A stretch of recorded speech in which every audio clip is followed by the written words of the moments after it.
예, 여러분 한 주간 잘 지내셨죠? 한 해를 보내고 또 2026년을 시작하는 첫 번째 주일 우리 신년 감사 예배입니다. 오늘도 예배 자리에 오신 여러분들을 진심으로 축복하고 시작이 반이라고 했습니다.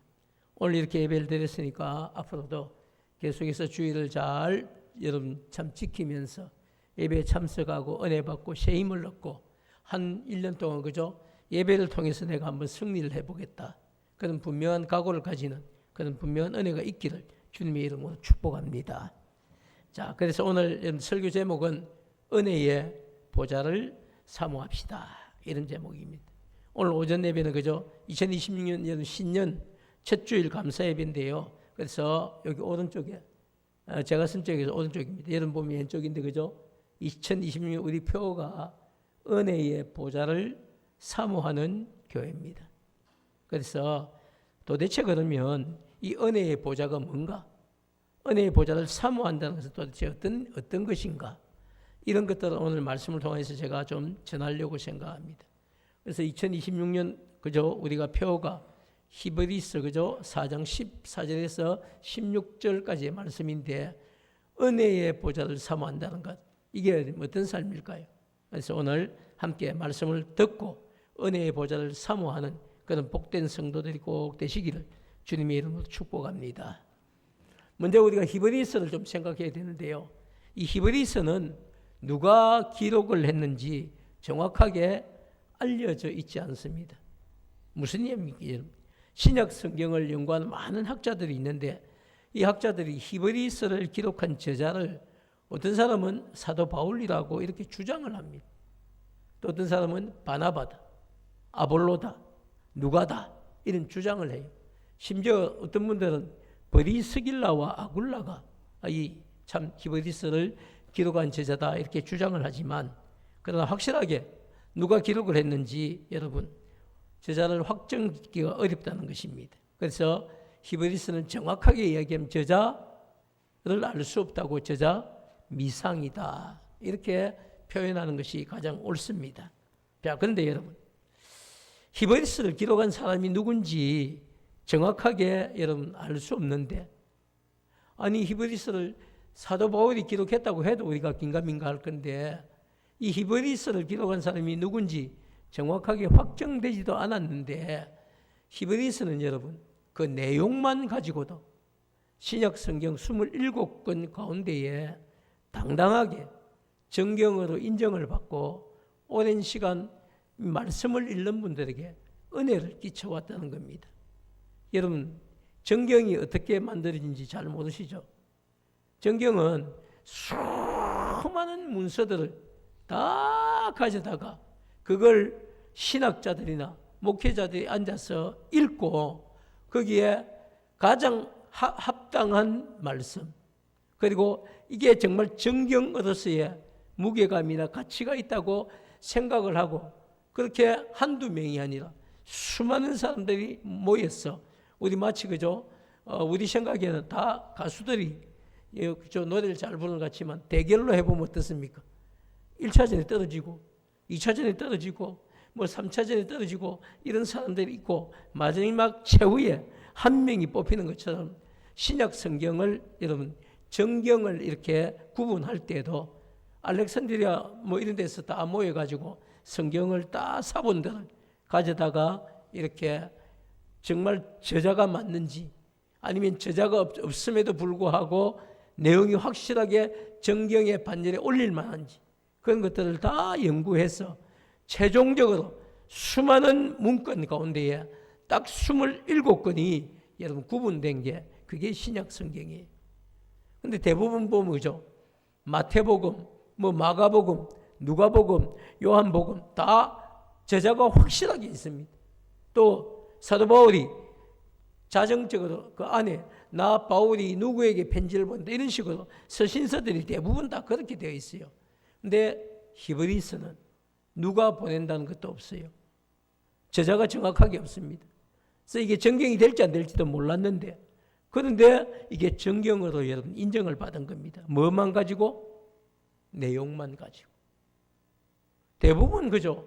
저자들이 사도라는 것 때문에 정경으로 인정을 받는데 그런데 히브리서만큼은 놀랍게도 저자가 누군지 모름에도 불구하고 이게 정경으로 인정이 되었다는 사실입니다. 어떻게 여러분 저자 미상인데도 이렇게 히브리서가 정경으로 읽혀져 왔을까요? 저는 이게 너무 궁금한 거예요. 그런데 히브리서 저자는 4장 12절 말씀을 통해서 정말 놀라운 고백을 우리에게 들려주고 있거든요. 4장 12절 우리 한번 같이 읽도록 하겠습니다. 시작. 하나님의 말씀은 살아있고 활력이 있어 좌우의 날선 어떤 검보다도 예리하여 혼과 영과 및 관절과 골수를 찔러 쪼개기까지 하며. 자, 여러분 지금 생전 처음 듣는 요절 구절 아니죠? 다 들어본 거죠? 그죠? 근데 여러분 이게 들어봤지만 꼼꼼하게 씹어봐야 되는 거예요. 하나님의 말씀은 말씀이에요. 하나님의 말씀은 어떻고? 살아있고 좌우에 있어 활력이 있어 좌우에 날선 어떤 검보다. 이게 좀 이해가 안 되는데요. 지금은 우리가 칼을 보면 그죠? 한 면은 위에는 전부 다 모나게 안 돼 있고 뭉퉁하게 돼 있고 밑에가 쓰기에 좋도록 날이 갈려져 있죠.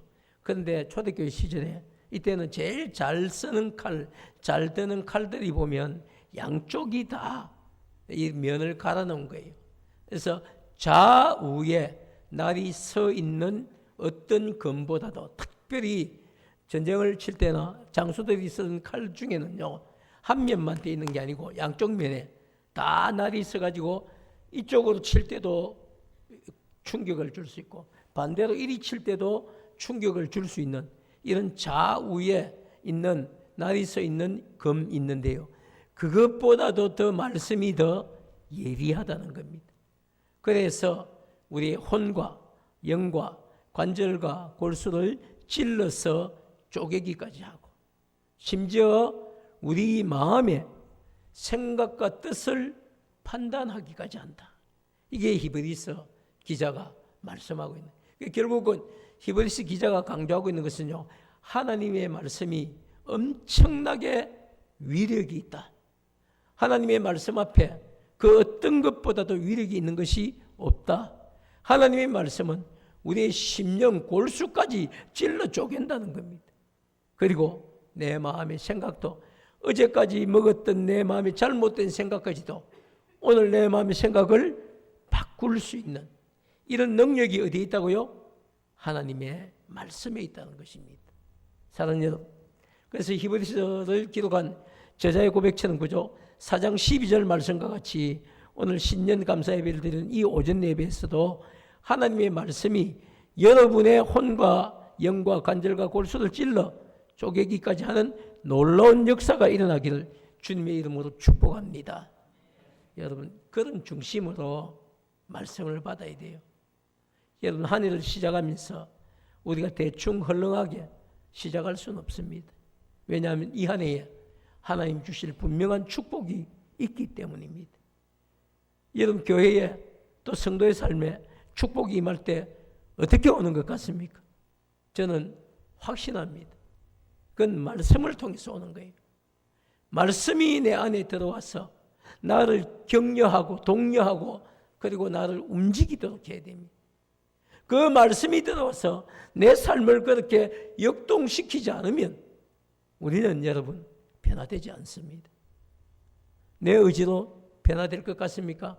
작심 며칠입니까? 일주일 못 가요.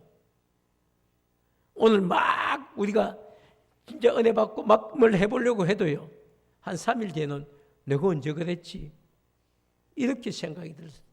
그러나 여러분, 우리에게 정말로 말씀이 들어오면요, 말씀이 내 안에 자리를 잡고 그 말씀이 생각나고 그 말씀이 묵상이 되고 그리고 그 말씀을 의지하게 되고 결국은 그 말씀이 내 삶을 이끌어가는 분명한 이정표가 된다는 사실을 여러분 꼭 잊지 말고 기억하시기를 축복합니다.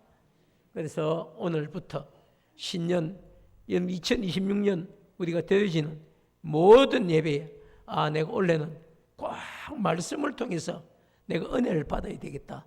이런 사실을 여러분 꼭 여러분이 작정하고 그리고 확신을 가지고 시간마다 은혜 꼭 받고 새 힘을 얻는 여러분이 되시기를 축복합니다.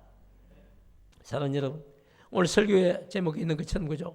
은혜의 보좌를 사모한다는 것은 그럼 구체적으로 무엇을, 어떤 삶을 가리키는 것일까요? 은혜의 보좌가 그러면 어딘지를 알아야 되겠죠. 은혜의 보좌는 여러분, 대속 사역을 완성하신 후에 부활하시고 성천하신 우리 예수님께서 우편에 앉아 계시는 하나님의 보좌를 가리키는 표현입니다. 이게 정말 중요한 거예요. 우리가 은혜의 보좌를 사모해야 되는데 이 은혜의 보좌라는 거죠. 거룩하신 성부 하나님께서 앉아 계신 자리입니다. 그런데 그 오른편에 우편에 누가 앉아 있다고요? 우리 주님께서. 우리 주님께서 오른편에 앉아서 뭘 하겠습니까? 예를 들어 김강수 목사가 이제 하나님의 부르심을 받고 천국 갔어요. 천국 갔다는데 왜 기분 나쁩니까? 천국 갑니다. 저도 천국 갔는데 보니까 목사지만은 하나님이 딱 보셨을 때 100점이 아니라 100점이 아닌 거예요. 그래서 요즘 목사지만 저런지 지었네 이래 할 때에 예수님께서 그 옆에 있다가 뭐라고 하시겠습니까? 맞습니다. 저도 목사지만 연약한 인간입니다. 그렇지만 그의 허물을 위해서 제가 십자가에서 피를 흘려 주었습니다. 제 피로 그의 죄는 사함을 받았습니다. 요걸 누가 하신다고요? 우리 주님이 하신다. 그렇기 때문에 여러분, 우리가 사실은 연약하지만 그래도 허물과 죄도 있지만 그럼에도 불구하고 담대히 하나님의 보좌, 은혜의 보좌 앞으로 나아갈 수 있다. 이 이야기를 히브리서 기자는 오늘 여러분에게 전하고 있습니다. 자, 사랑하는 여러분, 그래서 우리가 근거가 있어야 되겠죠. 그래서 우리가 히브리서 1장 3절을 먼저 한번 보도록 하겠습니다. 같이 읽을까요? 시작. 이는 하나님 영광의 광채시요 그 본체의 형상이시라. 그의 능력의 말씀으로 만물을 붙드시며 죄를 정결하게 하는 일을 하시고 높은 곳에 지극히 크신 이의 우편에 앉으셨느니라. 자, 한번 보시죠. 그죠? 이는 하나님의 영광의 광채고 본체의 형상이고 그의 능력의 말씀으로 만물을 붙드시며 죄를 정결하게 하는 일을 하시고 심지어 높은 곳에 계신 지극히 크신이 누굽니까? 하나님, 성부 하나님이죠. 이게 은혜의 보좌에 앉으신 성부 하나님이에요. 그리고 그의 우편에 누가 계시다고? 우리의 대제사장이신 주님이 계신다는 거예요. 여기뿐만 아니고 8장 1절도 마찬가지예요. 8장 1절 같이 한번 읽겠습니다. 시작. 지금은 우리가 하는 말의 요점은 이러한 대제사장이 우리에게 있다는 것이라. 그는 하늘에서 지극히 크신 이의 보좌 우편에 앉으셨으니. 그렇죠. 히브리서 저자가 쭉 1장부터 오다가 8장에 와서 지금까지 내가 한 말의 요점은 이런 죄를 대신 사해 주시는 대제사장이 우리에게 있다. 이것을 이야기했다는 겁니다. 그러면서 그는 하늘에서 지극히 크신 이의 보좌. 이게 누구의 보좌입니까? 성부 하나님. 은혜의 보좌죠. 그 은혜의 보좌가 있고 그 우편에 누가 앉아 계신다고요? 대제사장 대신 주님이 앉아 계셨어요. 아까도 말씀드린 것처럼 김강수 목사 허물 많습니다. 맞습니다. 그렇지만 내가 김강수 목사를 위해서 십자가에서 피 흘려 줬습니다. 그래서 그의 죄가 깨끗함을 받았습니다. 이렇게 우리를 위해서 말씀해 주시는 것이죠. 자, 사랑하는 여러분, 그렇기 때문에 히브리서 기자가 알려주고 있는 은혜의 보좌란 대속의 사역을 마치고 부활 성천하신 예수님께서 우편에 앉아 계신 지극히 크신 이의 보좌를 가리키는 것입니다. 그래서 여러분, 인간은 그저 우리의 의지와 상관없이 우리의 조상인 아담으로 인해서 날 때부터 원죄라고 하는 죄를 가지고 태어난 사람들입니다. 많은 분들이 그죠? 넌 지은 죄가 없는데. 그럼에도 불구하고 우린 여러분 아담 때부터 우리 안에 우리도 모르는 죄의 씨앗을 가지고 태어나는 겁니다. 그걸 원죄라고 해요. 그런데 여러분, 그렇기 때문에 우리가 살아가면서 우린 정말 원치는 않는데 자신의 어떤 유익을 위해서 우리가 착한 거지만 이런 걸 해요. 심지어 어떤 때 자신의 이익을 위해서 또 나쁜 거짓말도 해요. 그리고 더 나아가서 그죠? 다른 사람을 미워하는 죄를 짓기도 하고, 심지어 우리가 다른 사람에게 내어놓고 말 못할 우리의 연약함들, 허물들, 죄악들까지 있다는 사실입니다. 여러분, 있죠? 없나요? 저만 있는 것처럼 자꾸 이야기를 하니까 제가 큰 죄인이 되는 것. 우리 모두 여러분, 크거나 작거나 다 허물과 죄를 가지고 살아가고 있다는 겁니다. 자, 여러분, 그런데 이런 우리가 어떻게 거룩하신 하나님 좌정에 계시는 거죠? 우리 거룩하신 하나님께서 좌정에 계신 자리인 이 은혜의 보좌 앞에 담대히 나아갈 수가 있을까요? 그런 생각이 들었어요. 아무리 우리가 양심이 없다고 해도 그렇지 결코 그럴 수는 없는 일 아닙니까? 죄 가운데 있는 우리가 어떻게 여러분 거룩하신 하나님의 보좌 앞에 나아갑니까? 그런데 여러분, 히브리스 기자는 그런 것에 개의치 말고 긍휼하심을 받고 때를 따라 돕는 은혜를 얻기 위하여 은혜의 보좌 앞에 담대히 나아가라고 우리에게 확실하게 권면을 하고 있습니다. 저는 오늘 이걸 말씀을 좀 드리고 싶어요. 이게 너무 소중한 고백이에요. 오늘 히브리스 기자는 그죠? 앞에 우리의 연약함, 우리의 허물, 지금까지 살아왔던 것, 여러분 이것에 개의치 말고 우리가 더 사모해야 될 게 어디 있습니까? 긍휼하심을 받고 하나님 우리를 불쌍히 여기신다는 거예요. 또 주님이 우리를 불쌍히 여기셔서 우리 위에 십자가 위에서 피 흘려 주셨다는 거예요. 그렇기 때문에 긍휼하심을 받고 때를 따라 우리를 도우신다는 겁니다. 우리가 정말 간절히 기도할 때에 우리 돕는 은혜를 얻기 위해서 은혜의 보좌 앞에 담대히 나아가라고 확실하게 권면을 하고 있습니다. 오늘 제가 고민을 많이 했는데요. 우리 찬양 리더가 아까 전에 잠깐 설명을 했기 때문에 제가 조금 더 설명을 하겠습니다. 오늘 우리 찬양팀 리더가 그저 이야기한 대로 찬양팀 싱어들이 좀 서야 되는데 싱어 중에 한 가정인 임통순 집사님 가정과 이경미 권사님 부부신데 그 가정에 주중에 아버님이 살고 계신데 불이 났습니다. 1층과 2층으로 되어 있는데 2층이 싹 다 타버렸어요. 그런데 그 소식을 듣는 순간 저는 처음 탁 튀어나온 말이 아버지는 그 불길 가운데 아버지가 그런데 너무 다행인 게 아버지는 아침 새벽에 소변이 하고 싶어 일어나셨다가 그래서 불이 붙은 걸 번지는 걸 보고 놀래가지고 나오신 겁니다. 그래서 아버지는 아무 탈 없이 무사하시다. 저는 그 소리를 듣고 맞대했다. 그러면 나머지는 좀 힘들어도 그래도 하나도 다치지 않고 여러분 그렇게 구사일생으로 먼저 피했다는 것이 얼마나 은혜입니까? 그래서 자녀들이 이제 아버지 다시 사실 집을 어떻게 좀 하기 위해서 일부 예배를 다 드리시고 그리고 지금 업자들과 만나기 위해서 내려가 계시는데요. 정말 하나님의 저는 예비하심과 그리고 간섭하심이 분명히 있을 줄 믿습니다.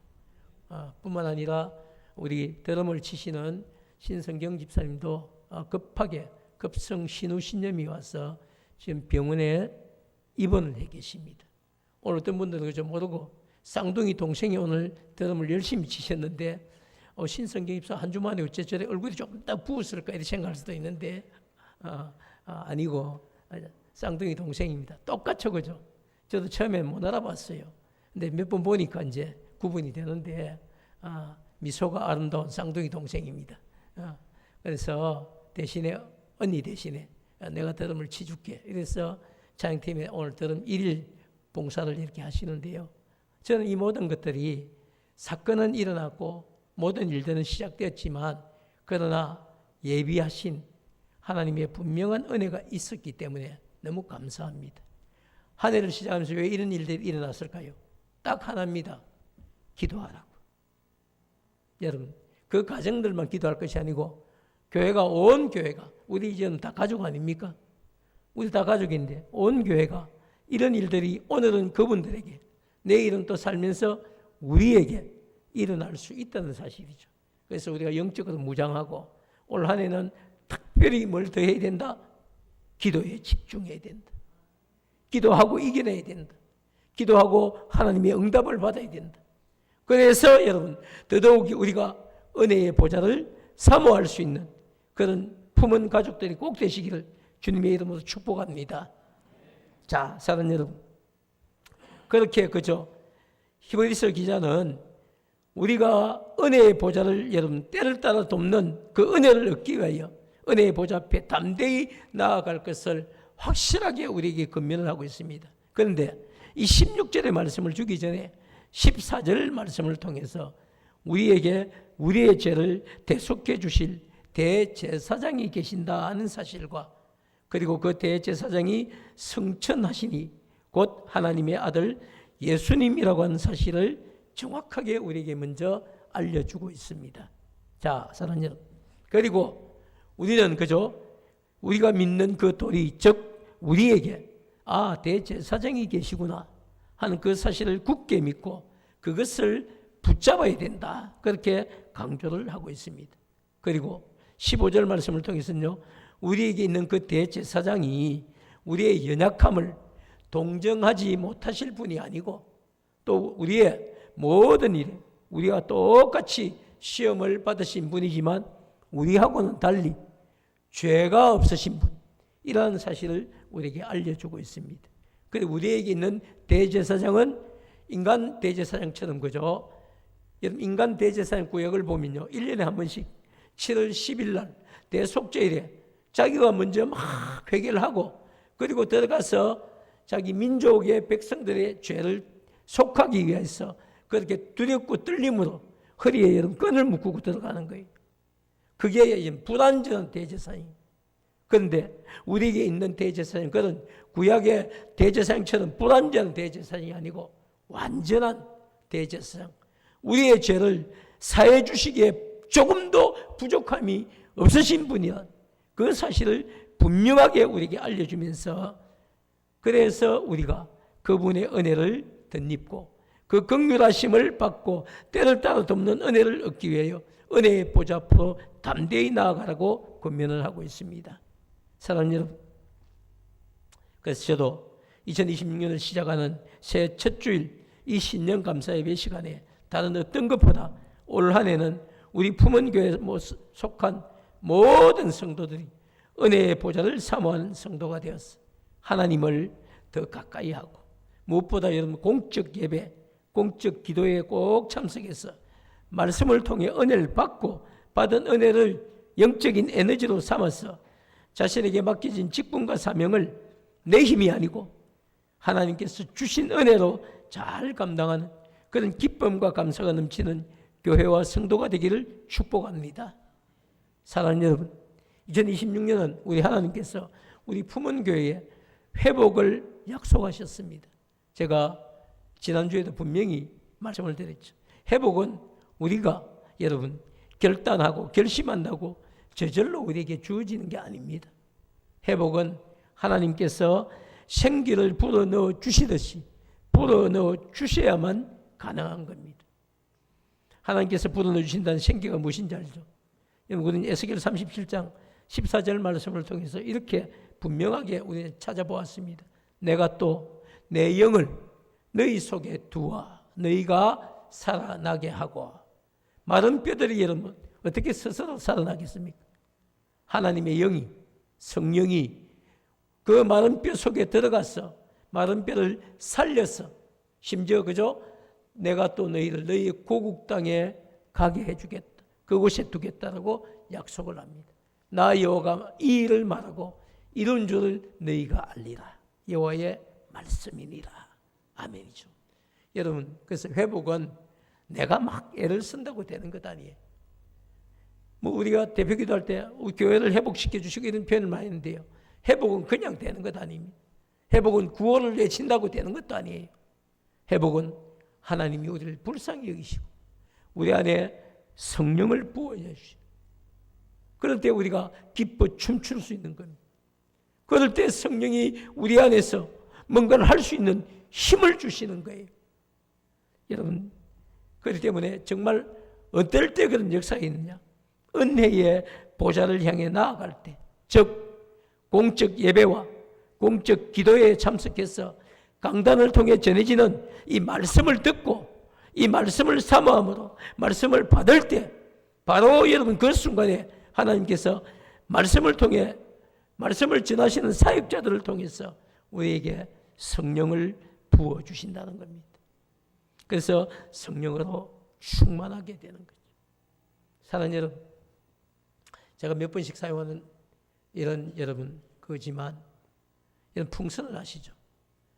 풍선은 반드시 여러분 풍선이 뭐 이렇게 경상도 말밖에 표현이 안 되는데 풍선이 여러분 빵꾸가 나지 않아도 풍선이 빵꾸가 나지 않아도 풍선은 여러분 놓으면 그냥 어떻게 됩니까? 바람이 빠지게 돼 있어요. 우리가 성령을 받았지만 날마다 거기에 여러분 바람을 불어 넣지 않으면요 풍선이 바람이 빠지는 겁니다. 그리고 바닥에 굴러다니는 거예요. 풍선이 바람이 가득 차야 그것을 놓았을 때 하늘로 올라가는 거죠. 저는 성도의 신앙생활도 여러분 우리 안에 성령으로 매일매일 바람이 빠질만 하면 채우고 바람이 빠질만 하면 채우고 그래서 늘 놓기만 놓으면 바닥에 굴러다니는 풍선이 아니고 하늘로 올라가는 여러분 이런 풍선이 될 때에 풍선이 자기의 역할을 하는 겁니다. 사랑하는 여러분, 저는 우리 부문교회 성도들이 날마다 그렇게 성령으로 충만하게 채워져서 정말 하나님이 쓰실 만한 복된 교인들이 꼭 되기를 축복합니다. 그러기 위해서 여러분 우리가 딱 결심을 해 올 한 해 52주 동안 내가 공적 예배에 빠지지 않겠습니다. 공적 예배를 통해서 강단을 통해 흘러나오는 말씀을 내 마음으로 받고 아멘으로 화답하고 성령으로 충만하게 되겠습니다. 이런 분명한 각오를 오늘 해야 된다는 겁니다. 더 나아가서 나는 예배만 가지고 안 돼. 나는 새벽기도, 수요기도, 금요기도회를 통해서도 나는 함께 부르짖고 기도하는 자리에 있어야 내가 영적인 게 채워져. 그런 분들은 또 여러분 그런 시간에 나와서 함께 기도할 수 있는 열심을 내어야 한다는 사실입니다. 여러분 우리가 일주일에 한 번만 밥을 먹고 어떻게 삽니까? 주일에 한 번 밥 먹고 여러분 예세 동안 굶어도 됩니까? 안 되죠 당연히. 그것처럼 우리가 주일도 여러분 맛있는 밥을 먹고 새벽을 통해서 수요일 저녁을 통해서 금요일 저녁을 통해서 간간히 맛있는 간식도 잡수시고 그래서 우리의 위장을 채워야만 힘을 얻듯이 여러분 성령으로 충만할 수 있는 기회 은혜의 보좌 강단입니다. 이 강단을 통해서 흘러나오는 그 말씀을 우리가 받고 먹고 새 힘을 얻는 분명한 역사가 있기를 축복합니다. 여러분 그렇기 때문에 정말 여러분 52주 동안 공적 예배 공적 기도에 반드시 참석해서 말씀을 통해 은혜를 받고 성령 충만함을 새 힘을 얻고 주신 직분과 사명을 잘 감당해서 주님의 몸된 교회 품은교회를 반듯하게 세워가는 일에 여러분 쓰임을 받으시고 더 나아가서 여러분의 가정에도 생업에도 사업장에도 복을 받고 그리고 여러분이 속한 직장도 여러분의 섬김과 수고로 든든히 세워지는 그런 은혜가 넘치기를 주님의 이름으로 축복합니다. 마지막으로 그죠? 아울러 여러분의 가정의 자녀들도 손주들도 믿음 안에서 잘 자라나고 귀하고 복되게 쓰임을 받는 그런 가정과 가문이 되기를 축복합니다. 사랑하는 여러분, 이 모든 것이 은혜의 보좌, 즉 강단을 통해서 흘러나오는 말씀을 받고 이 모든 것이 시작이 되어집니다. 어떠한 2026년 한 해 여러분 강단을 사모하고 강단의 말씀을 사모하고 그래서 성령으로 충만하게 되어서 주신 직분과 사명을 잘 감당하고 하나님의 기쁨이 되는 우리 모두가 되기를 주님의 이름으로 축복합니다.